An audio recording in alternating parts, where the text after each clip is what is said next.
E Eu as queria te datas mais... perguntar sobre os investimentos, então. As pessoas devem estar apreensivas aí com seus investimentos, né? Colocaria a respeito disso. Então, Vai vamos lá. Vamos começar pelo começo. pelo começo. Vamos começar pelos juros, né? Quando você tem juro negativo, necessariamente seu recurso tem que estar alocado em algum tipo de ativo. Seus recursos de curto prazo, de reservas, isso a gente nem discute, a gente fala que eles são direcionados sempre para segurança e liquidez, né? Taxa não faz diferença. Mas no ambiente de taxa de juros mais elevada, é necessário, né, que você não deixe nenhum dinheiro parado. Antes de você deixar um dinheiro parado a 2%, é muito diferente de você deixar um dinheiro parado a 4,25%, ou a 5%, ou a 5,5%. A gente também não sabe, mas acredita que deve ter um aumento ou 0,75% até de 1% na próxima reunião.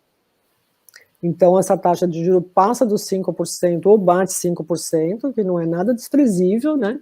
A gente sempre achava que poupança a 6% era bom, sem imposto de renda, claro, mas a 5% mesmo com imposto já é bem diferente, né? Está acima do dobro da taxa que era praticada lá no começo do ano.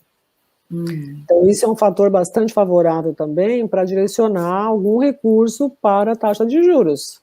E a gente sempre diz, né, a taxa de juros ela não serve só para reserva de emergência, ela serve para reserva de emergência, ela serve para defender seus investimentos de maior risco. Então, taxa de juros é uma coisa que tem que estar no meu radar. O que a gente tem que olhar quando a gente fala em taxa de juros, né? A gente tem que olhar principalmente os investimentos que estão atrelados à inflação, que eu acho que eles é que vão dar sustentação para a rentabilidade juro real positivo, porque lá você compra um papel com um cupom, e esse cupom traz uma taxa de 3, de 4, de 4 e alguma coisa, num prazo bastante longo, mas que de qualquer forma, seja qual seja a inflação, você vai ter ela embutida no seu papel. Então, se ela for de 8%, como a gente já está vendo, a inflação de 12 meses já está batendo 8% ao ano. Então, esses papéis ou esses títulos, né, tendem a dar um bom retorno. Então, acho que uma parcela tem que ir para os juros, uma parcela tem que ir para a inflação, com certeza, né? Eu falo juros DI, né? Uma parcela juros DI, que é ali juros de curto prazo, você tem liquidez, mas que você realmente não pode deixar de aplicar, porque vai fazer muita falta com a inflação muito elevada, vai fazer muita falta uma rentabilidade com taxa de juros que acompanha essa tendência de alta.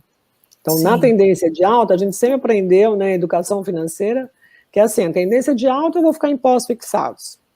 Tem algumas ofertas boas de pré? Tem umas ofertas boas, mas a gente sempre diz assim, um percentual pequeno na carteira, o pré-fixado. Então, acredito que os papéis atrelados à inflação aí são os melhores do momento. Acredito no fundo de ações, né, porque assim, você tem retomada do crescimento? Sim. Você tem inflação elevada? Sim. Você tem um dólar em queda? Sim. Você tem uma explosão das commodities, né, e da continuidade dessas exportações, você tem a safra de grãos recorde novamente, você tem a arrecadação do governo também recorde, né? Então você fala, gente, tudo isso vai ser espelhado na evolução dos resultados das empresas. Então, escolher fundos de ações, ETFs, né? Olha, a Clarice, ela fez uma pergunta aqui, né? Aproveitando esse tópico das ações. Sônia, o preço das commodities tende a se manter elevado? Sim, tende a se manter elevado. Tende a se manter elevado porque tem uma demanda forte. Minério de ferro, essa questão do aço, né, tem uma demanda forte. Como eu falei, a mão de obra e a falta, né, de produtos para fabricação de automóveis, por exemplo, que tem fila de automóvel zero, então muita gente que não está trabalhando e falta de peças, né, falta de material. Então, esses é como o setor imobiliário residencial que a gente viu também acontecer um crescimento fantástico, né, não só nas entregas, como no preço, né, tanto de imóveis novos como de imóveis usados, né, teve realmente uma mudança de comportamento, né, do consumidor com relação à localização de imóvel, de morar mais distante, numa casa maior, né, ter um espaço para trabalhar, coisa que ele não pensava antes, porque todo dia saía para trabalhar, hoje ele precisa ter uma estrutura, no mínimo uma estrutura para quem faz home office. Então, essas questões todas vão movimentar, sim, e as commodities tendem a continuar tendo seus preços. Não sei se nesse boom fantástico que todo mundo fala, mas, né, muitos gestores, né, tenho ouvido bastante gestores e analistas também de ações que falam no boom das commodities que vão continuar. Espero que sim, né, porque isso é benéfico para a Vale, principalmente, né, para as Gerdau da vida. Então, acho que esses papéis vão se beneficiar, né, as commodities, as elétricas, em função mesmo da própria privatização. Então, as elétricas também acabam, claro, vão na esteira do que está acontecendo de benéfico, né, no setor. Então, acho que as ações, né, tem que ter um pedaço. Eu acho que o mais importante é quando a gente fala que o investidor tem que olhar para si, tentando ter um pouco mais de apetite ao risco para a sua carteira. Não vai fazer uma posição de longo prazo, né? Principalmente, a gente nunca fala de curto prazo, não fala de vencimento também, não fala de curto prazo, quando você fala em ações. Mas no longo prazo tende a ser um ótimo investimento. Então, tanto faz comprar papel, né? Falar com o analista da corretora, olhar os gestores que estão sendo recomendados. Todo mês saem várias empresas, várias plataformas que falam, olha, as top 5, as top 10 do mês de junho, de julho, serão tais e tais e tais papéis, e explicam, inclusive, quais os motivos, né? Os resultados da empresa que foram demonstrados, distribuição de dividendos. Então, você tem várias leituras que podem te ajudar a comprar papel direto, né? Montar uma carteira aí com alguns papéis é bem importante.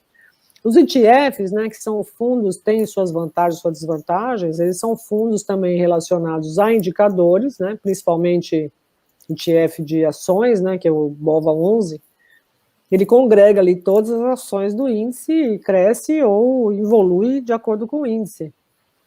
Também é interessante para quem está iniciando. E uma outra proposta que eu acho que é interessante é o impacto, né, desse dólar talvez mais baixo seja nas operações ou nas aplicações que estejam redeadas, né? Então talvez tenha um impacto maior, mas das não redeadas, né? Tem um impacto maior, porque você vai ter uma perda ali com relação à desvalorização do dólar com relação ao real, ou a valorização do real com relação ao dólar, né, que acho que fica melhor. Sim.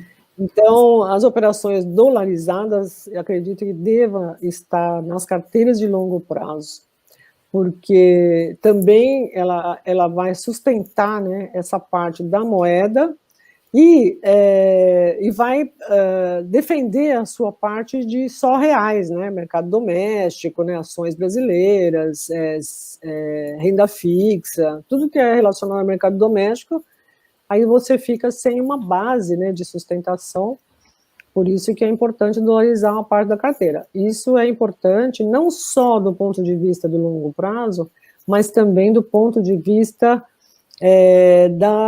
dos estresses que o mercado deve passar aí em 2022 em função da campanha, né? Agora até outubro os partidos, né, devem apresentar já os seus candidatos e a partir de então vai estar aberta aí a parte política, né, que vai ser bem acirrada a disputa, e o mercado esperando mais alguns candidatos que ainda não apareceram.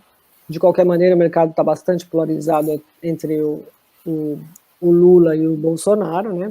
Então, o mercado é bem... O mercado não, né? Os investidores, no geral, bem polarizado com relação aos dois candidatos. Então, deve aparecer um outro candidato ou outros candidatos que vão fazer frente ou dividir, pelo menos, os votos, né? Para levar para o segundo turno, coisa assim.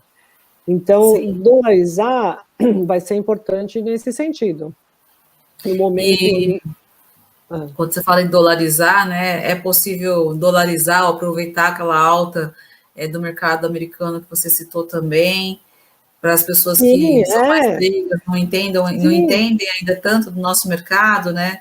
Parece talvez até um pouco inalcançável, mas é acessível, né, Su?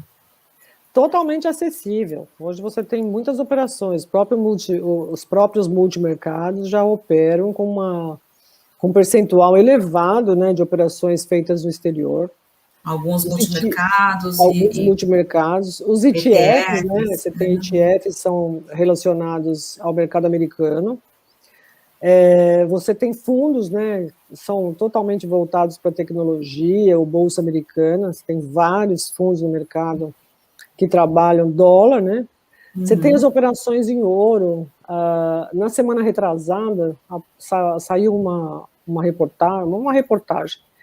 Saiu uma reportagem, todo mundo conhece, né, o autor do Pai Rico, Pai Pobre? Pai Pobre, Robert Kiyosaki.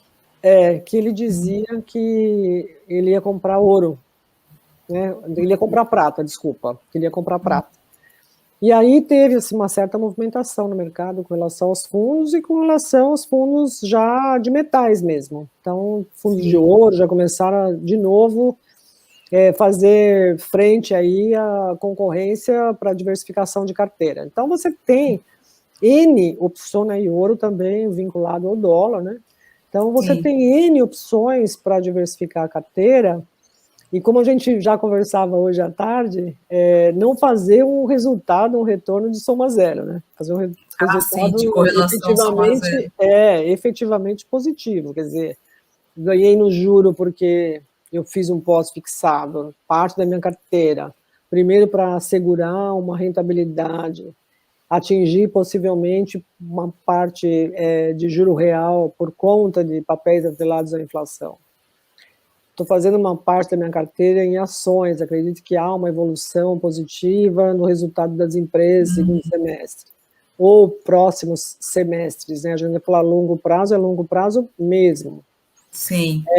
Os fundos multimercado, tem os fundos Quant agora, né, que estão bastante em evidência.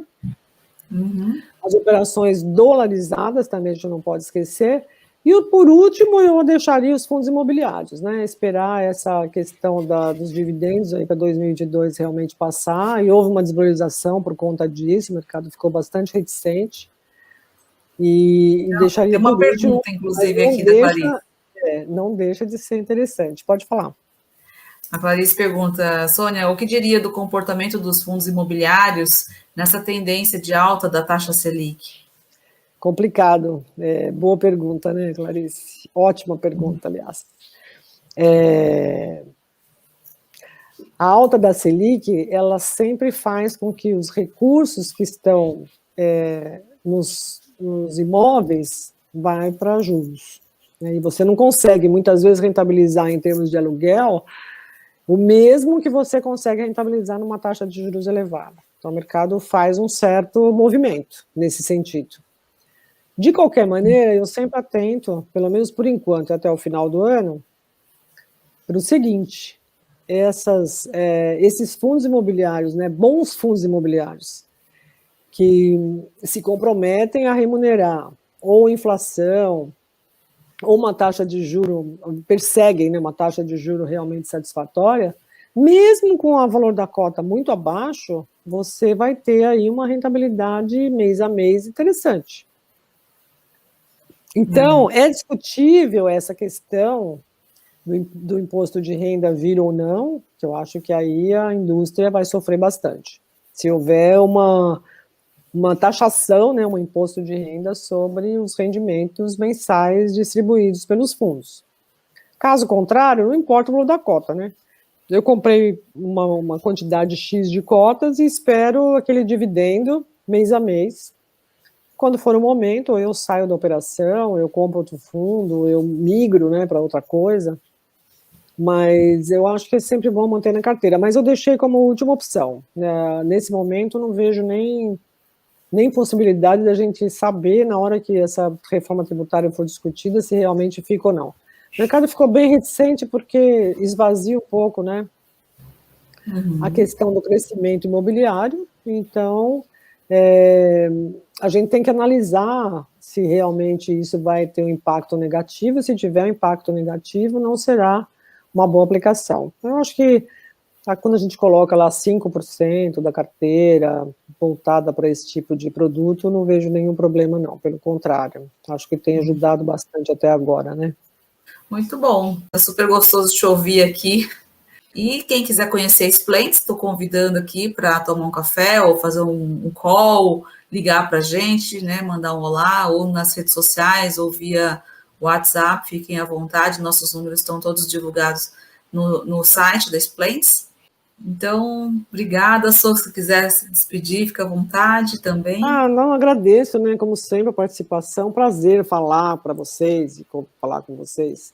Isso tudo é uma reunião de dados que a gente estuda, que a gente acompanha, e gestores, né, que falam, e a gente faz esse papel, né, de retransmitir várias expectativas aí que estão no ar. Então, espero que vocês realmente aproveitem. Quem estiver na linha, ou quem vai dividir esse material com outras pessoas, que aproveitem o momento, aproveitem as orientações, sigam a risca, né? Não deixa para depois, faz agora. É um bom momento também para uma revisão do planejamento financeiro, o que você projetou para 2021. Exato, né? Segundo semestre. O fechamento, né? Do primeiro semestre. Então, vamos recalibrar a rota aí para o segundo semestre e fazer a coisa acontecer a favor do seu dinheiro, né, do seu bolso. Isso mesmo. Então, fica aqui o convite. Obrigada pela participação de todos e uma boa noite a todos vocês. Boa noite. Um abraço, obrigada.